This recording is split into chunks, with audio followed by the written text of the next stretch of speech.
बच्चों कल हमने सेल के बारे में देखा था, सेल के बारे में जाना था। आज हम देखेंगे सेल के बेस पर ऑर्गेनिजम्स कितने प्रकार के होते हैं। ऑर्गेनिजम्स कितने प्रकार के होते हैं। Classification of organism on the basis of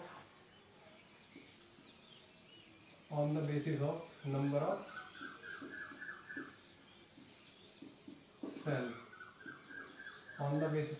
of cell दोस्तों सेल के नंबर के बेस पर जितने भी ऑर्गेनिजम्स हैं वो कितने प्रकार के होते हैं? दो प्रकार के होते हैं। सेलुलर ऑर्गेनाइजेशन कितने प्रकार के? दो प्रकार के होते हैं। पहला होता है यूनिसेलुलर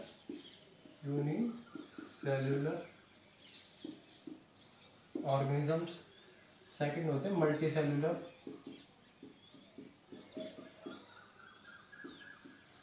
ऑर्गेनिजम्स। यूनि का मतलब होता है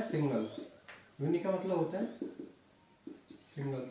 सेल्यूलर वर्ल्ड बना है सेल से मिलकर। मल्टी का मतलब होता है मैनी। सेल्यूलर वर्ल्ड बना है किससे? सेल से मिलकर।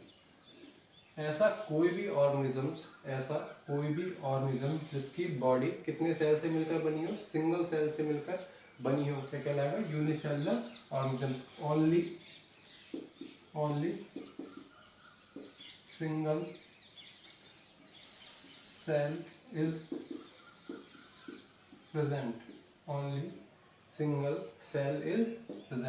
अगर बात की जाए मल्टी सेलुलर ऑर्गेनिजम्स की, तो मल्टी में कितने होंगे? दो या दो से ज्यादा। टू और more cells are present in their body organization.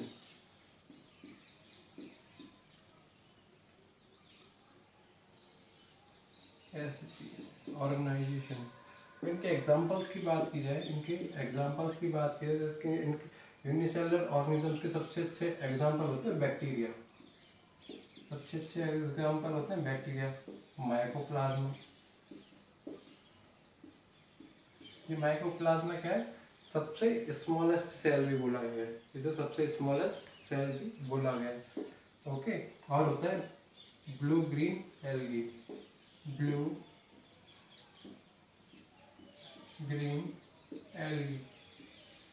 इस ब्लू ग्रीन एल्गी को ही बोला जाता है साइनोबैक्टीरिया। साइनोबैक्टीरिया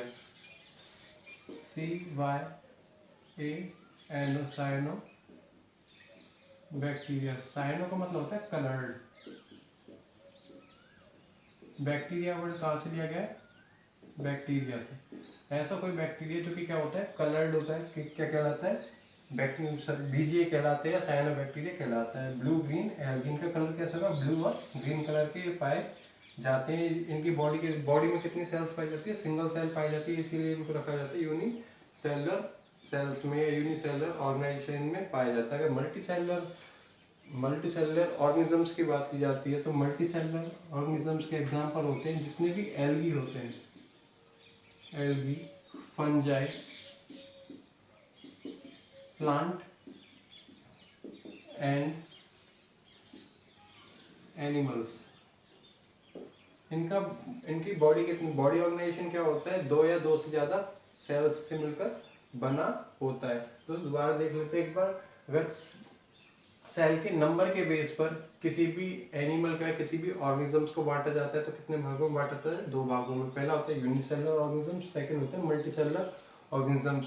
यूनिसेलुलर ऑर्गेनिजम्स वो होते हैं जिनमें केवल ओनली सिंगल सेल प्रेजेंट होती है। मल्टीसेलुलर ऑर्गेनिजम्स में दो या दो से ज्यादा सेल्स प्रेजेंट पाई जाती है। यूनिसेलुलर ऑर्गेनिजम्स में bacteria, mycoplasma, blue green algae या साइनोबैक्टीरिया या बैक्टीरिया आते हैं। मल्टी सेलुलर ऑर्गेनिजम्स में बैक्टीरिया, माइकोप्लाज्मा के अलावा जितने भी ऑर्गेनिजम्स होते हैं, लाइक प्लांट हो गया, एल्गी, फंजाई, एनिमल्स आते हैं। ठीक है,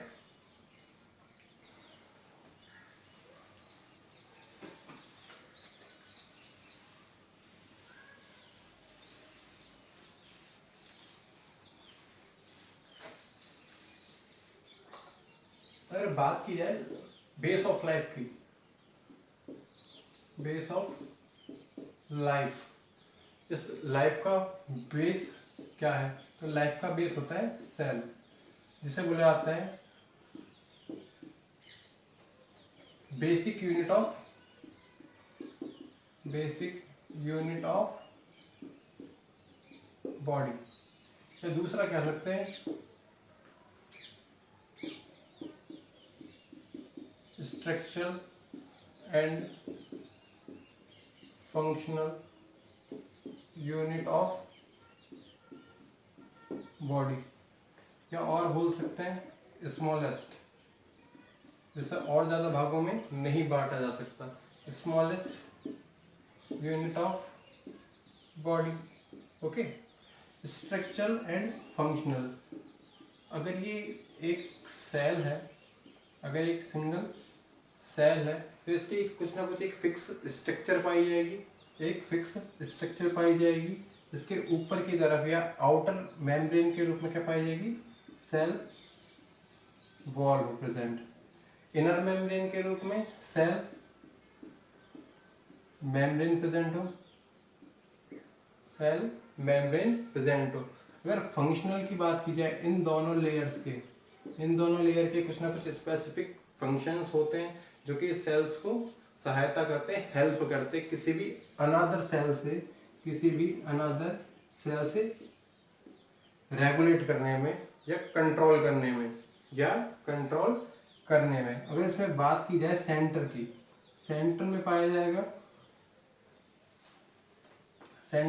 जाता है न्यूक्लियस, जो कि क्या करता है? किसी भी सेल को रेगुलेट करने का काम करता है, किसी भी सेल को रेगुलेट करने का काम करता है, कंट्रोल करने का काम करता है, controlling point of cell. Okay, इस सेल के कारण ही किसी भी बॉडी में लिविंग होने का, लाइव होने का एहसास होता है। ओके, तो लाइफ के कैरेक्टर्स क्या क्या हो सकते हैं? लाइफ के कैरेक्टर क्या क्या हो सकते हैं, या लिविंग बीइंग्स के कैरेक्टर्स क्या क्या हो सकते हैं? Characters of living beings.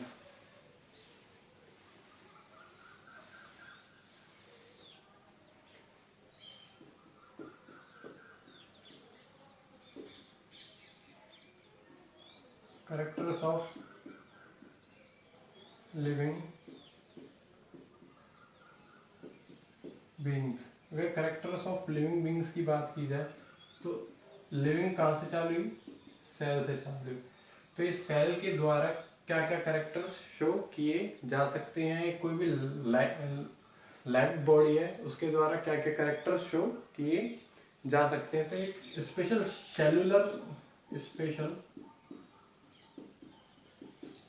Cellular organisation पाया जाए,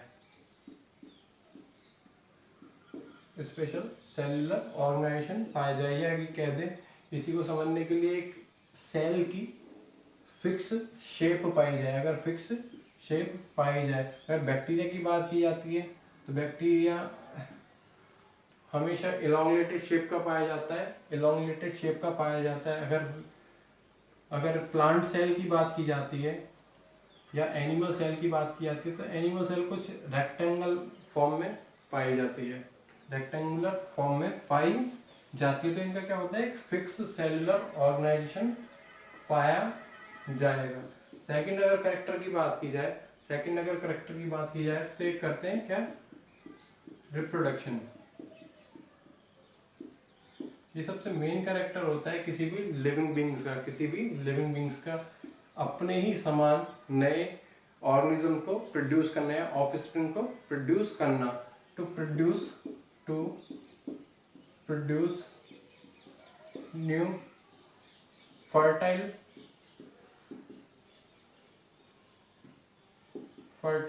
offspring, to produce new fertile offspring. Fertile का मतलब होता है एक ऐसी, ऑफस्प्रिंग का मतलब होता है जनरेशन, जो कि बच्चे पैदा करते हैं। ऑफस्प्रिंग का मतलब होता है जनरेशन। फर्टाइल का मतलब होता है ऐसे संततियां, ऐसे जनरेशन जो कि आगे भी क्या कर सकते हैं, जनरेशन को, न्यू जनरेशन को प्रोड्यूस कर सकते हैं। क्या कहलाते हैं? फर्टाइल कहलाते हैं। तो रिप्रोडक्शन इनका एक मेन कैरेक्टर होता है। कोई भी लिविंग बींग्स है वो रिप्रोडक्शन करता है, इसी से इसमें लाइवनेस आती है। नेक्स्ट कैरेक्टर क्या हो सकता है? ग्रोथ। प्लांट हो चाहे एनिमल हो, क्या शो करते हैं? दे शो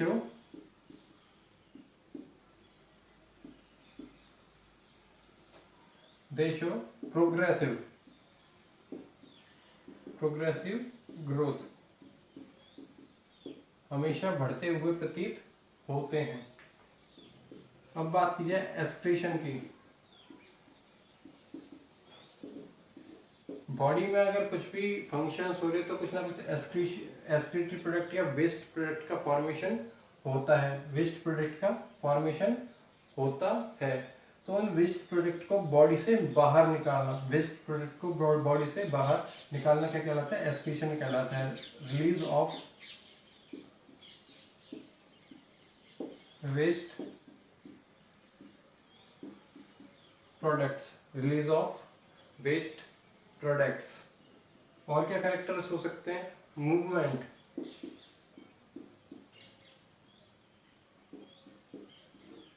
दे शो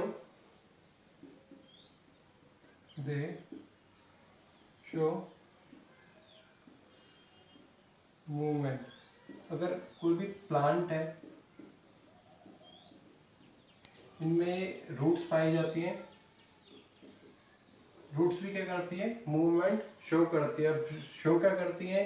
पॉजिटिव जियोट्रॉपिज्म। जियोट्रॉपिज्म ये कहता है, या ग्रेविटेशनल, किसी भी चीज को अगर नीचे की तरफ गिरा जाए तो वो क्या करते हैं? धरती की तरफ खिंचती है। इसी प्रकार से इनकी रूट भी क्या होती है? हमेशा नीचे की तरफ जाती हैं। तो ये क्या करती है? मूवमेंट शो करती है, इसलिए इनको बोला जाता है पॉजिटिव जियोट्रॉपिज्म।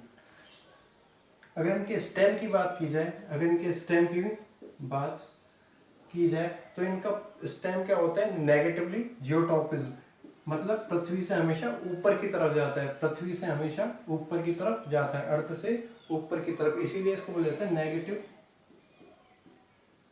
जियोट्रॉपिज्म। तो ये क्या करते हैं? मूवमेंट शो करते हैं। और एनिमल्स भी movement, animals one place to another place तक क्या करते हैं? मूवमेंट शो करते हैं।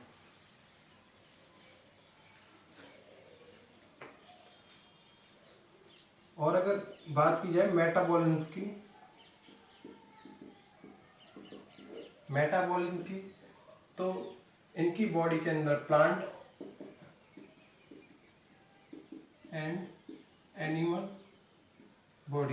और एनिमल बॉडी के अंदर क्या होगा? मेटाबॉलिज्म होगा। मतलब कोई भी लार्ज मॉलिक्यूल ब्रेक होगा और क्या बनाएगा? स्मॉल मॉलिक्यूल्स, जैसे C6H12O6, ये क्या है? ग्लूकोज। ये क्या है? Large molecule. ये किसमें टूट जाए?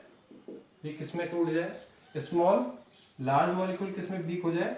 स्मॉल मॉलिक्यूल्स में, जैसे कि CO2 कार्बन डाइऑक्साइड, साथ ही साथ क्या बन जाए? वाटर। ये क्या है? कार्बन डाइऑक्साइड और वाटर स्मॉल मॉलिक्यूल्स होते हैं। तो ये क्या कहलाएगा? आपका मेटाबॉलिज्म कहलाएगा। ओके, ये क्या हो गए? आपके कैरेक्टर्स हो गए किसके? लिविंग बींग्स के। कैरेक्टर्स हो गए आपके लिविंग बींग्स के। अगर दोबारा देखा जाए तो लिविंग बींग्स के कैरेक्टर क्या क्या हो सकते हैं? स्पेशल सेलुलर ऑर्गेनाइजेशन, एक स्पेशल सेल की शेप पाई जाए या सेल की साइज पाई जाए या स्पेशल सेल ऑर्गेनाइजेशन पाई जाए। इसके अंदर वेरियस टाइप्स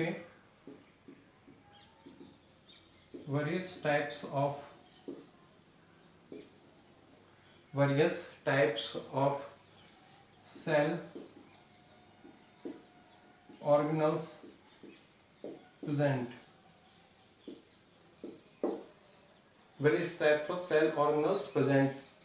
सेल ऑर्गेनल वो होते हैं जैसे कि आपका न्यूक्लियस, माइटोकॉन्ड्रिया, इनके स्पेशल फंक्शंस पाए जाते हैं, रिप्रोडक्शन शो करें, रिप्रोडक्शन क्या कहलाता है? किसी भी पेरेंट के द्वारा अपने समान एक नई जनरेशन प्रोड्यूस करना क्या कहलाता है? रिप्रोडक्शन कहलाता है। और वो जनरेशन कैसी होनी चाहिए? फर्टाइल होनी चाहिए, मतलब वो आगे भी क्या कर सकती है? रिप्रोड्यूस कर सकती है, आगे भी क्या कर सके? रिप्रोड्यूस कर सके। ये कहलाए रिप्रोडक्शन कहलाए। ये किसका कैरेक्टर है? लिविंग बींग्स का। अगर बात की है ग्रोथ की, तो क्या करते हैं? प्रोग्रेसिव ग्रोथ शो करते हैं, हमेशा बढ़ती हुई दिशा में या आगे चलते हुए दिशा में क्या करते हैं? ग्रोथ प्रदर्शित करते हैं, वृद्धि प्रदर्शित करते हैं। जैसे कि एक बीज होता है, सीड से नियोफाइट बनता है, नियो प्लांट बनता है। ये नियो प्लांट किस में चेंज होता है? प्लांट में चेंज हो जाता है या ट्री में चेंज हो जाता है। ये प्रोसेस पूरा का पूरा क्या कहलाता है?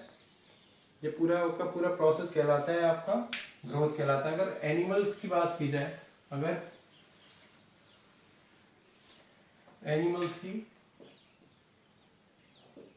एनिमल ग्रोथ की बात की जाए तो सबसे पहले आता है इन्फेंट, नवजात, जो कि शिशु उत्पन्न होता है। या इससे भी अगर पहले की बात की जाए तो सबसे पहले आता है जायगोट, फिर बनता है एम्ब्रियो, फिर बनता है इन्फेंट,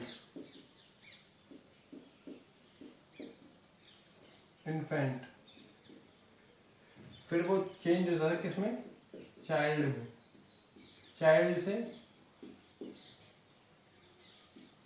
यंग से ओल्ड में चेंज हो जाता है। तो ये क्या करता है? हमेशा प्रोग्रेसिव ग्रोथ, हमेशा आगे बढ़ती हुई दिशा में ही ग्रोथ प्रदर्शित करता है। ये क्या कहलाता है? आपका प्रोग्रेसिव ग्रोथ। तो ये लिविंग बींग्स का शो करते हैं, आपके हमेशा प्रोग्रेसिव ग्रोथ शो करते हैं। अगर बात की जाती है इनमें एक्सक्रीशन की, एक्सक्रीशन कहलाता है किसी भी वेस्ट प्रोडक्ट को क्या करना? रिलीज करना। कहां से? Release of body waste product. अब वो वेस्ट प्रोडक्ट कुछ भी हो सकता है। रेस्पिरेशन अगर हो रहा है, रेस्पिरेशन में बना हुआ CO2, ये भी क्या होता है? बॉडी के लिए हार्मफुल होता है, अर्थात ये भी क्या होता है? वेस्ट प्रोडक्ट होता है। इसको भी क्या करना? बॉडी से बाहर निकालना क्या कहलाता है? एक्सक्रीशन कहलाता है। साथ ही साथ बॉडी के अंदर यूरिया बनता है,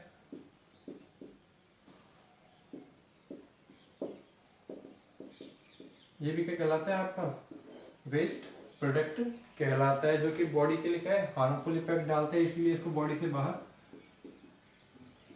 रिलीज कर दिया जाता है। नेक्स्ट कंडीशन है मूवमेंट की। मूवमेंट शो करते हैं, अर्थात एक स्थान से दूसरे स्थान तक जा सकते हैं। जैसे कि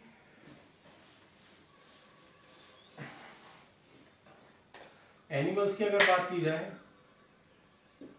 animal one place to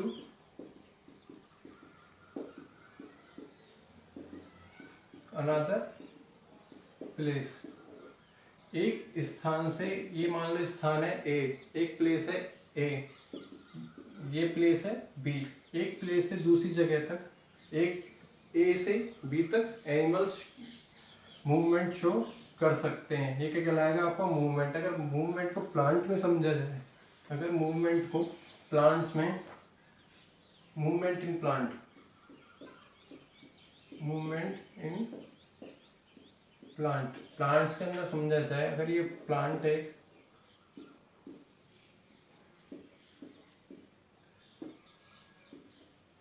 plant है, ये अर्थ सरफेस है या सॉइल सरफेस,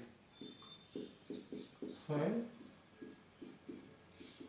सरफेस है, ये क्या है इसकी लीव्स हैं, ये क्या है इसका स्टेम है, ये क्या है रूट्स। अपन किसी भी चीज को अगर जमीन की तरफ गिरते हैं, अर्थ की तरफ गिरते हैं, तो हमेशा वो नीचे की तरफ जाती है, हमेशा क्या होती है नीचे की तरफ जाती है। ऐसी कोई भी प्लांट है उसकी जड़ें हमेशा क्या होती है नीचे की तरफ जाती है। अब इसमें कुछ एक्सेप्शन तो निकल के आते हैं, जैसे कि बैनियन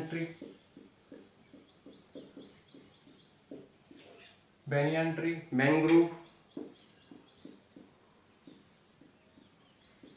ये क्या है इसके एक्सेप्शंस भी हैं, ये क्या है इनके एक्सेप्शंस भी हैं।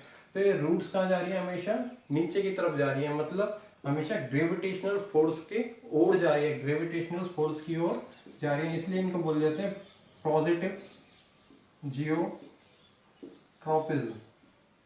Positive geotropism. अगर इस स्टेम की बात की जाए तो स्टेम हमेशा पृथ्वी से या सॉइल सरफेस से या अर्थ सरफेस से हमेशा ऊपर की तरफ जाता है, कभी भी नीचे की तरफ नहीं जाता है, इसीलिए स्टेम को बोल दिया जाता है क्या नेगेटिव जियोट्रॉपिज्म, नेगेटिव जियोट्रॉपिज्म। अगर इसी प्रकार बात की जाए लीफ या फ्लावर की बात की जाए, फ्लावर हमेशा किस तरफ जाता है, हमेशा लाइट की ओर जाता है या सनलाइट की ओर, सनलाइट की ओर जाता है, इसीलिए फ्लावर के लिए बोल जाता है positive photoperiodism, positive photoperiodism. Photo शब्द हमेशा यूज में लिया जाता है सनलाइट के लिए, फोटो शब्द हमेशा यूज में लिया जाता है इसके लिए सनलाइट के लिए लिया जाता है। तो ये क्या करते हैं आपस में मूवमेंट शो करते हैं। अगर बात की जाती है मेटाबॉलिज्म की,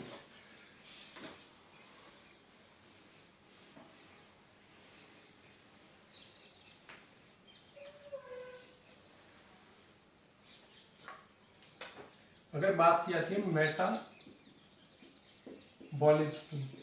मेटाबॉलिज्म दोस्तों दो प्रकार का होता है, एक होता है कैटाबॉलिज्म, दूसरा होता है एनाबॉलिज्म।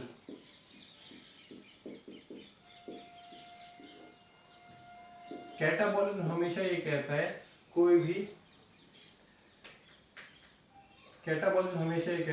भी लार्ज मॉलिक्यूल है, large molecule break into small molecules, जैसे कि आपकी रिएक्शन चलती है रेस्पिरेशन की,